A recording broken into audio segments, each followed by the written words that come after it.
Hello, everyone, and welcome back to my ongoing series on the Bhagavad Gita, where I go through the Bhagavad Gita shlok by shlok and adhyaya by adhyaya. So we are currently at the third adhyaya, which is Karma Yoga, which is all about how is one supposed to act in the material world which we inhabit. I would strongly urge and recommend you guys to go through the first shlokas first and first videos first, so that this video makes sense in context. We have thus far covered that how Arjun had a crisis of conscience, and first Bhagavan Sri Krishna explained to him Sankhya Yoga, which is an analytical means of understanding dharma. He taught him what today is understood as mindfulness meditation, essentially to understand, to meditate upon the true nature of consciousness. And now he's at Karma Yoga, which is about action in the material world. Without further ado, Shlok 17, the third adhyay of the Srimad Bhagavad Gita. Yastva atma ratir eva syad atma triptas cha manavah atmani eva cha santushtas tasya karyam na vidyate. That is, but for one who takes pleasure in the self, whose human life is one of self realization, and who is satisfied in the self only, fully satiated, for him there is no duty.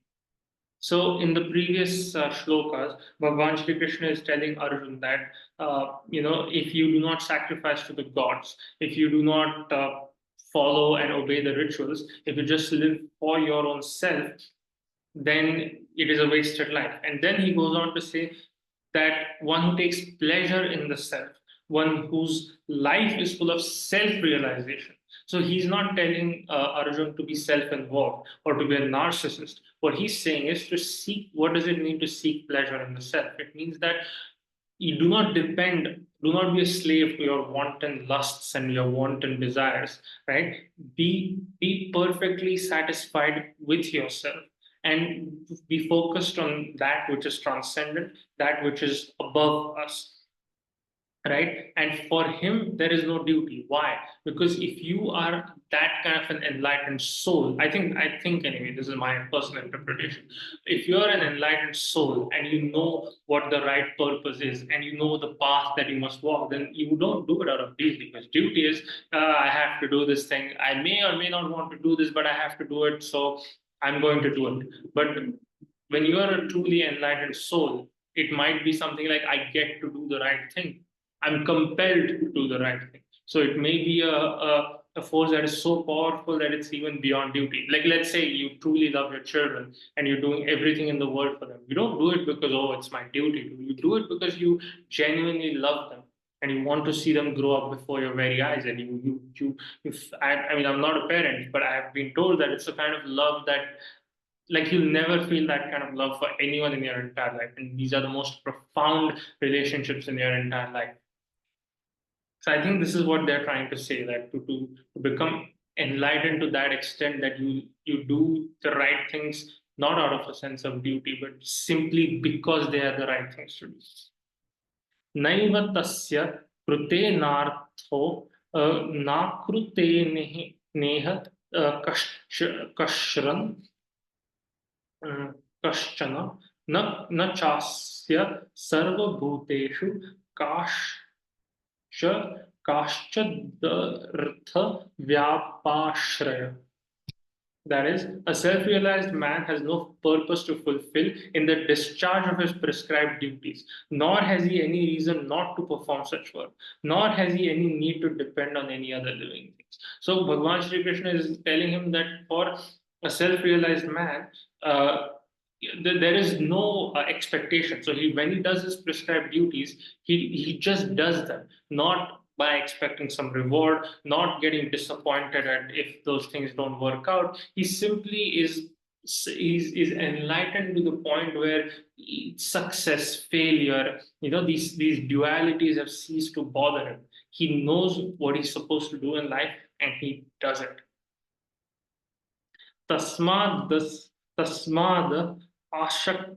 आसक्तः सतातं कार्यं कर्म समाचारः अश असक्तो ही आचरण कर्म परम आपनोति पुरुषः. That is, therefore, without being attached to the fruits of activities, one should act as a matter of duty.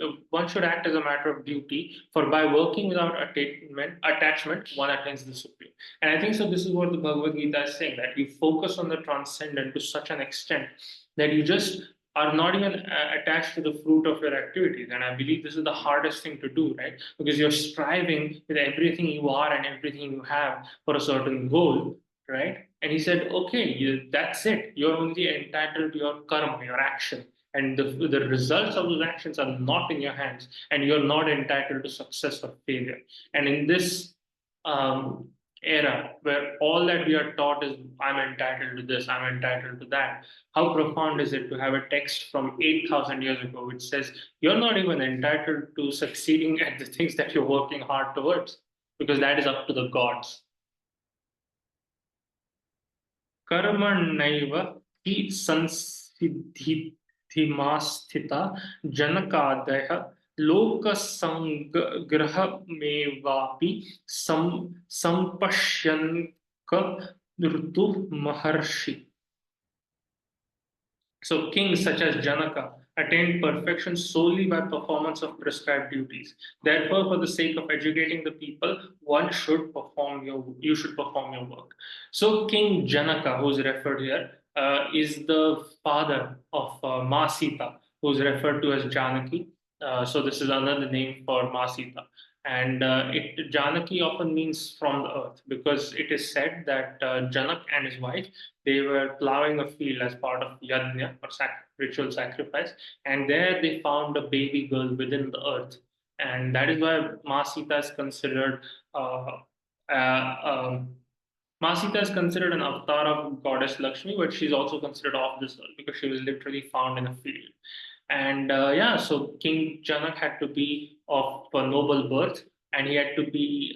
It is said that he was an incredible man, and his karma was so good that he was blessed by with the good fortune of giving birth to that woman who would become the wife of Prabhu Sri Ram, who was the previous avatar of Lord Vishnu. So Krishna is one avatar of Lord Vishnu, and before this, Ram was the avatar of Vishnu, and Ram's wife was Sita, who was the daughter to King Janak. And it is said that so when we act well in this world, we often end up becoming an example for others to follow. And if we can learn bad things from other people, maybe we can also learn good things from other people. And maybe if we put our concerted effort into doing the right thing, the morally justified course of action, then maybe we can inspire others onto the same path. यद्या यद यद यद आचारति श्रेष्ठास्तत् तत् तद एव तरो जनः स यद प्रमाणम कुरुते लोकस्तद अनुवर्तते. That is, whatever action a great man performs, common men follow, and whatever standards he sets by exemplary acts, all the world pursues. And this is where I would reference Prabhu Sri Ram once again. And to know more about him, please look at my other videos where I talk about the Ram Raksha Stotra in detail to know about the character of Prabhu Sri Ram. Charitam Raghunathasya Shatakotim Pravistaram Ekaikam Aksharam Pupsam Mahapatakanasham. So, character of Prabhu Sri Ram is so great that even one letter of him can destroy great evils. So, to know more about Prabhu Sri Ram, go back. I would urge you all to, look at my other videos. And he, by his karma, by his actions, set such a great example that his name is immortal, and that even after 8, 10,000 years later, every single Hindu and Indian knows who Prabhu Sri Ram is. And yeah, so this is the standard that he has set, and that is why he is considered Maryada Purushottam, the highest a man can aspire to be, the best man can aspire to be. न मे पार्थस्ति कर्तव्यम त्रिषु लोकेषु किंचनः ना नानवाप्तम आवप्तव्यम वर्त एव च कर्माणि. O son of Pritha, So Pritha is another name for Kunti. There is no work prescribed for me within all three planetary systems, nor am I in want of anything, nor have I need to obtain anything. Yet I am engaged in prescribed duties. So Bhagwan Krishna here is saying that I'm an avatar of Lord Vishnu, the protector of this universe. I do not need to do anything. I don't need anything of this world. Yet I am also engaged in my duties, because that is what the concept of Hinduism is, that the law and the laws of karma, the laws of this universe, they apply to everyone, even the gods. And in another example, one finds that various avatars of Vishnu were cursed by ordinary people, and even they had to suffer. So one might say, okay, why would a curse apply to the literal protector of this entire universe? But it did, because that's what the laws of karma are, that even an avatar of Lord Vishnu himself was subject to these laws, that he had to suffer the consequences of these laws. And so this is what Bhagavan Sri Krishna is saying, that even though I am in some sense above this world, in some ways I'm the Vishwadharam, I'm the pillar which holds up the entire universe, even I'm subject to the laws of this universe. And this may come, uh, this may this finds in my heart parallels within the legal system, because the ideal legal system is a place where no matter what the status of the man or woman is, the law is above everyone else, and even the king is subject to the law.